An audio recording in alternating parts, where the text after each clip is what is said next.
নাম সৌরভ মাইতি। আপনি যে আমাদের প্রোগ্রামে এসেছিলেন, তারপরে আমরা যে চারা গাছ দিয়েছিলাম, মানে আপনি গাছের প্রতি আপনার কতটা ভালোবাসা বা আপনি সে গাছ প্রতি অ্যাট্রাকশন তো সবসময় আছে। কারণ আমার বাগান না দেখলে আপনি বুঝতে পারবেন না। বাগান দেখছেন, হ্যাঁ, চারিদিকে বাগান রয়েছে। এই যে এত ছোট গাছে এই যে আম, হুম, আম ধরবে কিছুদিন পরে। আম ধরার পর এটা বড় হবে ধীরে, ধীরে। এটা যে দেখতে যে সৌন্দর্য, খাওয়ার থেকে দেখার সৌন্দর্যটা বেশি। হুম। বাগানের প্রতি আকর্ষণ, গাছের প্রতি আকর্ষণ সবসময়।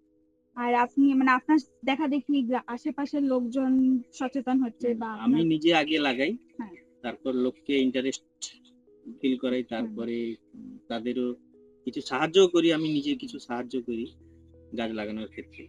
হুম। আর যে চারা গাছগুলো দিয়েছি, যে চারা গাছগুলো আপনার মানে পেয়ে কেমন লেগেছে? মানে খুব ভালো। গাছের ভালো গাছগুলো জাতেরও চারা, আর গাছগুলোও খুব ভালো। হুম, মানে জাতেরও চারা। হুম, তবে গাছগুলো আশা করি মানে যতটা সম্ভব টিকিয়ে রাখতে হবে, কারণ এই সময় তো গরম। হুম। আর আপনি কি মানে সার ব্যবহার করেন বা আমি যে সারটা ব্যবহার করি জৈব সার ব্যবহার করি।